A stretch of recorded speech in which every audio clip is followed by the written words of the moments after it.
नमस्कार, स्वागत है आपका न्यूज इंडिया में। मैं हूं आपके साथ उमंग मथुर और आप देख रहे हैं राजस्थान लाइव। आइए खबरों की शुरुआत कर लेते हैं राजस्थान की कुछ प्रमुख खबरों के साथ। किसी भी व्यक्ति, समाज और देश की पहचान उसकी शिक्षा पर निर्भर करती है। लोक कल्याणकारी राज्य का भी पहला दायित्व यह होता है कि उसके नागरिक शिक्षित हों। गहलोत सरकार के 2 साल में शिक्षा के क्षेत्र में किए गए नवाचारों से राजस्थान की पहचान एजुकेशन हब के रूप में होने लगी है।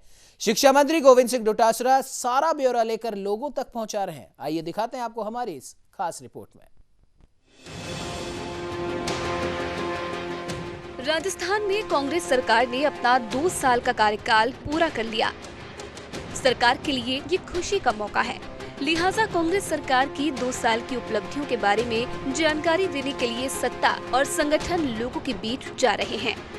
हालांकि कोरोना काल के दौरान कई मुसीबतें आई, व्यवस्थाएं ठप सी हो गई थी, लेकिन सरकार का कहना है कि कभी भी उन दिक्कतों को अपने पर हावी नहीं होने दिया गया। इसी का परिणाम रहा कि सरकार की उपलब्धियां पहले से बेहतर रही। जहां तक शिक्षा का क्षेत्र रहा, इस विभाग के राज्य मंत्री गोविंद सिंह डोटासरा ने नवाचारों को लागू करते हुए जो कार्यक्रम, अभियान और योजनाओं को प्रारंभ किया, उसका असर है कि इस साल शिक्षा के क्षेत्र में राज्य ने विकास के नए रास्ते बनाए हैं। डोटासरा के अनुसार क्वालिटी एजुकेशन के बारे में राजस्थान ने कई नए प्रयोग किए हैं, जिसके परिणाम धीरे धीरे सामने आ रहे हैं। कोरोना काल में जिस प्रकार की परिस्थितियां बनी, लेकिन चाहे स्माइल प्रोजेक्ट हो, दूरदर्शन हो, रेडियो हो, हवा महल हो, ई कक्षा प्रोजेक्ट हो, इन सब के माध्यम से घर बैठे बैठे उन बच्चों को शिक्षित करने का काम किया।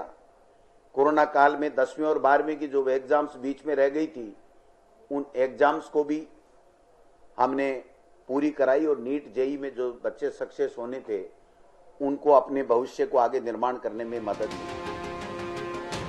अपने 2 साल के कार्यकाल का लेखा जोखा पेश करते हुए गोविंद सिंह डोटासरा ने जिस बात पर सबसे ज्यादा जोर दिया, वो था बच्चों की शिक्षा का प्रभावित न होना। हिंदी और अंग्रेजी मीडियम के स्कूलों की प्रतिस्पर्धा और शिक्षा में गुणवत्ता को देखते हुए सरकार ने अब निजी स्कूलों की तरह अंग्रेजी माध्यम में स्कूलों का संचालन शुरू किया। इसके अच्छे परिणामों को देखते हुए ये सरकार अंग्रेजी माध्यम के स्कूलों का विस्तार कर रही है।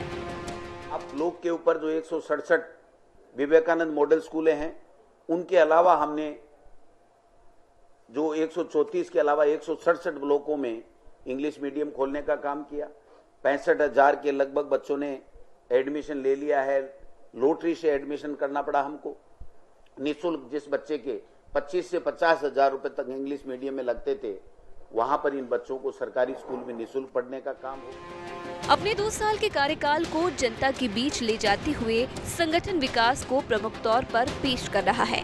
सरकार का कहना है कि शिक्षा के क्षेत्र में संस्थागत ढांचे में भी कई अहम बदलाव किए गए हैं। शिक्षा व्यवस्था में गुणात्मक सुधार जरूरी है और इसके लिए संस्थागत सुधार की दरकार भी रहती है। पढ़ाई नहीं होती है, टीचर नहीं मिलते हैं। 75% से ज्यादा ऐसा कोई जिला नहीं है जहां पर टीचर नहीं हो। वहां 75% से ज्यादा टीचर देने का काम किया।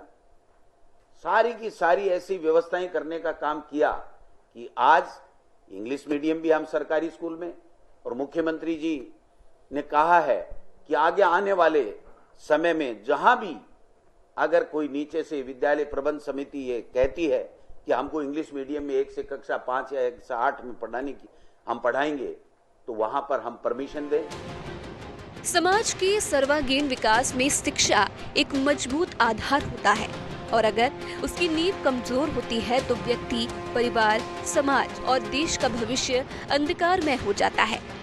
सरकार ने कोरोना में भी शिक्षा के प्रभावित न होने की बात कही, ऑनलाइन शिक्षा की बात कही, लेकिन ये सुनिश्चित करना जरूरी है कि समाज के हर तबके तक वर्चुअल शिक्षा की लौ पहुंची या फिर नहीं। गहलोत सरकार ने 2 साल के कार्यकाल में शिक्षा को सर्वोपरि मानते हुए जो नवाचार किए, उससे उम्मीद की जा रही है कि राज्य में शिक्षा एक मजबूत आधार तैयार करेगा। आधार पे हमारे रिजल्ट में सुधार हुआ और आपने देखा होगा कि क्वालिटी एजुकेशन में हम दूसरे नंबर पर पूरे हिंदुस्तान में आए। बाल मेले आयोजित किए गए, साइंस मेला आयोजित किया गया, मैं कहूं तो कोई अतिशयोक्ति नहीं कि हिंदुस्तान में पहला स्टेट है जहां पर इतने नवाचार हुए। शैक्षिक कैलेंडर बिगाड़ दिया था, उसको ठीक करने का काम किया। गहलोत सरकार ने 2 साल के कार्यकाल में शिक्षा को सर्वोपरि मानते हुए जो नवाचार किए, उससे उम्मीद की जा रही है कि राज्य में शिक्षा का एक मजबूत आधार तैयार होगा। न्यूज़ इंडिया के लिए जयपुर से संवाददाता रमेश पुरोहित की रिपोर्ट।